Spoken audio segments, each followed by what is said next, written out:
नमस्कार, स्वागत है आपका हमारे चैनल पर। जिस तरह से जब सर्जिकल स्ट्राइक 2 हुआ उससे बौखलाकर जो है किस तरह से पाकिस्तान जो भारत की सीमा भी बार बार जो टोह ले रहा था, जो भारत की सीमा का उल्लंघन करते हुए उसके 3 विमान भारत के सीमा में आकर के भारतीय सैन्य ठिकानों की टोह ले रहे थे। तो उसी को पीछा करने के लिए हमारे जो MiG-21 उनका पीछा करने गए, तो उसमें हमारे जो जांबाज एक pilot wing commander Abhinandan Varthaman जो वहाँ पर गए, उन्होंने उनका पीछा किया तो फाइटर 16 को उन्होंने उड़ा दिया था और इस बीच में वो फंस गए और इसमें उनको पैराशूट से जो है ये पीओके में उतरना पड़ा। पीओके में उतर करके वहाँ के स्थानीय लोगों से वो गिर गए और जिस तरह से जो है पाकिस्तान में उन्होंने अपने कब्जे में लिया, वहाँ की सेना ने उनको अपने कब्जे में लिया, वो वहाँ फंस गए थे और उनको वहाँ जो है कैप्चर कर दिया गया। लेकिन भारत सरकार ने बहुत कड़ा रुख अपनाया, जिस रुख के कारण जो है पाकिस्तान बहुत ये घबरा गया और पाकिस्तान को उनको रिलीज करना। तो जिस तरह से आज बयान आ रहा है, पाकिस्तान ने माना है, पाकिस्तान मुस्लिम लीग एन के जो अयाज सादिक हैं वो कहते हैं कि जब भारत ने अल्टीमेटम दिया कि हमारे पायलट को जो है 24 घंटे के अंदर में वापस कर दो, अगर शाम तो जो है 9 बजे तक नहीं हुआ तो भारत ये पाकिस्तान पे हमला कर देगा। तो जो उनके जो जनरल हैं कमर जावेद बाजवा, वो जब ये सांसदों के सामने जब मीटिंग चल रही थी तो उस मीटिंग में आए तो उनके पैर कांप रहे थे और माथे पे पसीना था। तो इस तरह से वो सांसद कहते हैं कि ये इमरान खान सरकार इतने नर्वस हो गई थी, उनको जो है वापस करना पड़ा। तो इस सिलसिले में हम आपको बताते हैं कि किस तरह से पाकिस्तान भयभीत हो गया था। अब धीरे धीरे जो राज खुलते जा रहे हैं, जो पाकिस्तान नहीं मान रहा था कि वो भारत से साथ कोई वो उसको डरता नहीं है और इस तरह से डर गया था। इस संबंध में हम बात कर रहे हैं श्री पवन त्यागी जी से, जो अंतर्राष्ट्रीय मामलों के भी जानकार हैं और राजनीतिक विश्लेषक में। सर, आपका बहुत बहुत स्वागत है हमारे चैनल पे। सर, आप बताइएगा किस तरह से जो है हमारे जो विपक्षी पार्टियां किस तरह से टारगेट करती हैं अपने सेनाओं का, सरकार का विरोध करते करते किस तरह से भारतीय अपनी सेनाओं पे भी शक कर देती हैं। तो आप किस तरह से लेते हैं इस सिलसिले को, इस मामले को? देखिए, 14 फरवरी सन 2019 उस समय पुलवामा में सीआरपीएफ के जवानों के ऊपर घात लगाकर हमला किया गया था और उसमें लगभग 40 हमारे जवान शहीद हुए थे। उसके बाद ये तय हुआ भारतीय सेना की तरफ से कि हम इन शहीदों का बदला लेंगे और वो जो आतंकवादी हैं जो इस घटना के लिए जिम्मेदार हैं, उनके हम कैंपों को ही नेस्तनाबूद कर देंगे और 40 का बदला 400 से लेंगे। ये भारतीय सेना और भारत की मोदी सरकार, इनका डिसीजन था और इसके कारण आपको ध्यान होगा कि सर्जिकल स्ट्राइक किया गया था। भारत की सेना के जाबाज पाकिस्तान के अंदर घुस के उन आतंकी कैंपों के ठिकानों को उड़ा के आए थे और सुरक्षित वापस आए थे। और उसके बाद ये उम्मीद थी कि हमने उनके लगभग 400 से अधिक आतंकवादियों को मार दिया है, घर में घुस के मारा है। तो इसके बाद आतंकवादी पाकिस्तान की सेना के साथ मिलकर ही सारी साजिश रचते हैं और इसलिए उम्मीद थी कि वो हमला जरूर करेंगे। तो हमारी सेना इस सर्जिकल स्ट्राइक के पहले से ही अलर्ट पर थी और तैनात थी, पूरी तरह चौकन्नी थी कि कहीं भी से भी हमला होगा तो हम उसका मुंहतोड़ जवाब दे सकें। इसी कड़ी में आप देखिए कि ये बालाकोट जो था हमने किया 26 फरवरी को। 14 फरवरी को हमारे जवान शहीद हुए पुलवामा में, लेकिन हमारे जवानों ने 26 फरवरी को बालाकोट सर्जिकल स्ट्राइक किया। मतलब आप समझ लीजिए कि ये 12 दिन के अंदर अंदर हमने बदला ले लिया। उसके बाद ये हुआ कि हमला कर सकते हैं, तो हमारी सारी सेनाएं अलर्ट पर थी।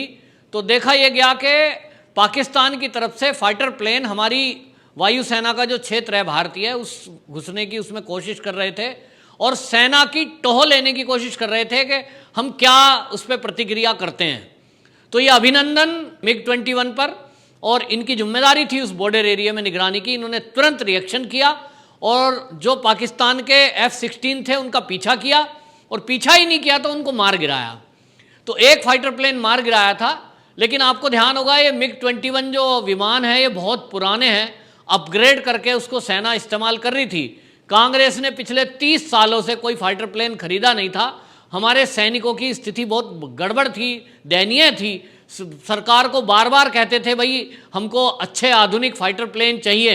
तो आप देखिए कि पाकिस्तान, जिसको हम गरीब देशों में गिनते हैं और छोटा सा देश है, उसके पास आधुनिक F-16 है, लेकिन हमारे पास उस टाइम नहीं था। MiG-21 हम उड़ा रहे थे, हालांकि मिराज हमारे पास थे, लेकिन आप देखिए कि हमारे पास ये पुराना था, लेकिन उसके बावजूद भी हमारा जो अभिनंदन थे, ये विंग कमांडर, इनकी आप हौसले की बात देखिए कि इन्होंने पाकिस्तान का जो फाइटर प्लेन थे उनका पीछा किया और उनको मार गिराया। ये बिल्कुल ऐसा हो गया जैसे कोई 50 किलो का व्यक्ति और 200 किलो के आदमी को मार गिराए। तो इसके बाद क्या हुआ कि ये फाइटर प्लेन जो था MiG-21, ये क्रैश हो गया। उस क्रैश होने के कारण, जैसा आपने बताया कि वो पैराशूट के सहारे वापस उतर रहे थे, तो POK की सीमा में ये गिरे जाके, वहाँ ग्रामीणों ने इनको पकड़ लिया, लोकल पुलिस को बुला लिया गया और पाकिस्तान की पुलिस इसको फिर सेना के हवाले कर दिया। इसके बाद हमारी जो सेना की और सरकार की प्रतिक्रिया थी, उन्होंने तय कर लिया कि ये जो हमारा सैनिक इन्होंने पकड़ा है, क्योंकि उल्लंघन इन्होंने किया, इन्होंने हमारे सैनिकों को मारा पुलवामा में, हमने बदला लिया है, तो हमने आतंकवादी मारे हैं, ना कि उनके सैनिक मारे हैं। और दो देशों की यह अंतर्राष्ट्रीय संधि है कि यदि युद्ध नहीं हो रहा है तो उस कंडीशन में आप, युद्धबंदी तो था ही नहीं वो, कि आपने अगर वो गलती से क्रैश हुआ है जहाज और वहां गिर गया है, तो आप हमारे जो ये विंग कमांडर हैं अभिनंदन, इनको वापस दीजिए। तो ये कोशिश कर रहे थे कि विंग कमांडर अभिनंदन को वापस ना दें। वहां की सरकार ये कोशिश कर रही थी कि इनको हम बंदी बना के रखें और भारत पे दबाव बना सकें, लेकिन भारत में मोदी सरकार थी और इन्होंने अपने इरादे जता दिए कि या तो तुरंत आप हमारे विंग कमांडर को रिहा कर दीजिए, वरना तो हमारी सेना अगला कदम उठाएगी और फिर युद्ध होगा। और इसमें जब यह निर्णय हुआ था, आपको बता दूं कि उस समय जो हमारे वायुसेना के पूर्व चीफ, अब रिटायर हो गए हैं, वो BS धनोट थे, उनका बयान आया है। उन्होंने कहा कि अभिनंदन के जो पिता हैं वो मेरे साथ काम कर चुके हैं, क्योंकि वो एयरफोर्स में थे, वो काम कर चुके हैं, और उन्होंने मैंने वादा कर दिया था कि आप चिंता ना करिए, मैं आपके बेटे को सकुशल वापस लेके आऊंगा, ये मेरा वादा है। और अगर पाकिस्तान ने वापस नहीं दिया तो हम उसके बदले के लिए हम पूरी उनकी कमांड को उड़ा देंगे। और ये हमारी तैयारी एयरफोर्स की थी। हमारी सेना को आदेश था कि मुंह तोड़ जवाब पाकिस्तान का दिया जाए, और जिसकी अब जो है आप देखिए कि उस समय हमारी सेना की तैयारी के कारण यह अभिनंदन रिहा हुआ, जिसको आज आप देखिए पाकिस्तान ने भी माना है कि उस समय हमारी एक मीटिंग हुई, क्योंकि हमें खबर मिली थी कि रात को 9 बजे तक अगर हमने अभिनंदन को रिहा नहीं किया तो भारत जो है पाकिस्तान के ऊपर हमला कर देगा। और पाकिस्तान की इमरजेंसी मीटिंग हुई, जिसमें विदेश मंत्री, पाकिस्तान के सांसद और प्रधानमंत्री तो वहां के आए नहीं, इमरान खान डर के मारे, लेकिन वहां वाजवा आए उनके सेना प्रमुख, और यह तय हुआ। और बल्कि जो विदेश मंत्री हैं शाह महमूद कुरैशी, वो तो उन्होंने वो कहा, सांसद ने बताया कि उन्होंने कहा खुदा के वास्ते इसे जल्दी छोड़ो अभिनंदन को, वरना भारत आज रात को 9 बजे हमला कर देगा, ये हमारे पास खबर है। और वो उस टाइम थर-थर कांप रहे थे, उनके सांसद बता रहे हैं कि वो पसीना पसीना हो रहे थे। और इस स्थिति को ये सब भारत की सेना की और भारत की सरकार की ये तैयारी और जांबाजी के कारण था। लेकिन यहां भारत में बैठे हुए कांग्रेसी और कम्युनिस्ट लोग और कुछ ये जो बिकाऊ मीडिया है, आप देखिए किस तरह से चला रहे थे। जब अभिनंदन रिहा हुआ, वो उसको महिमा मंडन कर रहे थे और ये कह रहे थे देखिए इमरान खान कितना महान है। और जो सिद्धू है ना वो कांग्रेसी, वो ये कह रहा था ये दोस्त है मेरा, बड़ा दरिया दिल है, देखिए उसने अभिनंदन को दे दिया, अगर कोई और होता तो नहीं देते, इस तरह की बातें कर रहे थे। मतलब ये कूटनीति थी भारत की मोदी सरकार की, और यह हिम्मत और हौसला था हमारी सेना का। लेकिन इस कांग्रेस ने हमारी सेना का अपमान किया, हमारी सरकार का भी अपमान किया। मोदी जो कह रहा है उसको यकीन नहीं किया, ये जो सेना के लोग कह रहे थे इसको यकीन नहीं किया। अरे भाई, अब एयर चीफ मार्शल पूर्व बता रहे हैं कि हमारी पूरी तैयारी थी, लेकिन ये कांग्रेसी लोग, ये कम्युनिस्ट लोग और कुछ देश विरोधी लोग ये महिमा मंडन कर रहे हैं पाकिस्तान का। उस समय ऐसा जता रहे थे कि जैसे पाकिस्तान ने बड़ी दरिया दिली के कारण ये अभिनंदन को छोड़ा है, जबकि आज ये खुलासा हुआ है पाकिस्तान के सांसद के बयान से कि ये अभिनंदन अगर जीवित सकुशल वापस आया है तो वो केवल और केवल भारत की सरकार, भारत की मोदी सरकार सत्ता के कारण और हमारी सेना की तैयारी के कारण, क्योंकि वो थर-थर कांप रहे थे। सर्जिकल स्ट्राइक के हमले से वो उबरे भी नहीं थे। उनको पता लग गया कि भारत की ऐसी सेना है कि घुसकर मारने में सक्षम है। और मोदी जी ने खुली छुट्टी दे दी थी सेना को कि आप जो चाहें, जैसा चाहें ऑपरेशन कर दें, सारी जिम्मेदारी मेरी रहेगी। ऐसा कभी इतिहास में पहले नहीं हुआ कि सरकारों ने सेना को इतनी खुली छुट्टी दे दी हो। ऑर्डर पहले ही दे दिया एडवांस में कि तुम जो चाहे कर दो, देश के हित में जो सेना करेगी मैं उससे सहमत हूं। और इसलिए ये सारी तैयारी देख के आप देखिए, मिसाइलें तक उधर तैनात कर दी गई थी पाकिस्तान की तरफ। उनका निशाना बनाकर कराची को और कई शहरों को मिसाइलें तैनात कर दी गई थी परमाणु की। और ये अमेरिका की तरफ से खबर लीक हुई, ये बताया गया उसको, इमरान खान को, कि बेटा या तो तू वापस कर दे, नहीं तो पाकिस्तान 9 बजे के बाद रहेगा नहीं निशाने में, कहीं नक्शे से मिट जाएगा, फिर हमें मत कहना, हम कुछ नहीं कर पाएंगे।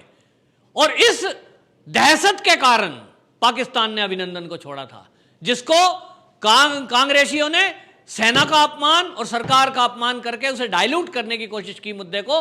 और यह बहुत ही शर्मनाक है। लेकिन आज कांग्रेस के मुंह पे तमाचा लगा है, उन लोगों के मुंह पे तमाचा लगा है जो अभिनंदन की रिहाई को पाकिस्तान के प्रधानमंत्री और वहां की सरकार की दरियादिली बता रहे थे।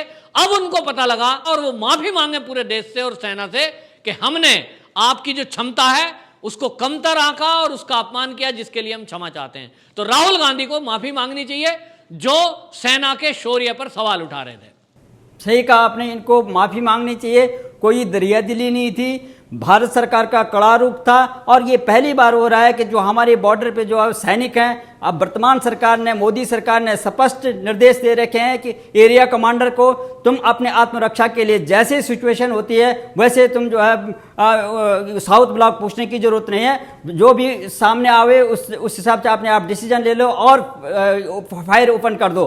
तो ये पहली बार हो रहा है। पिछली सरकारों में वहाँ कैजुअल्टी हो जाती थी, साउथ ब्लॉक पूछते पूछते तब तक के लिए वहाँ बहुत ज़्यादा ये पाकिस्तान या दूसरा जो है हमारा दुश्मन जो है अपना काम तमाम कर देता था और हमारे सैनिकों के अनावश्यक जो है कैजुअल्टी होती थी। ये बहुत अच्छी तरह से आपने बताया और हमारे दर्शकों को समझाया कि किस तरह से जो है थर-थर कांपने लग गया था, भीगी बिल्ली बन गया था और हमारे जो है कमांडर को छोड़ दिया। बहुत बहुत धन्यवाद आपका।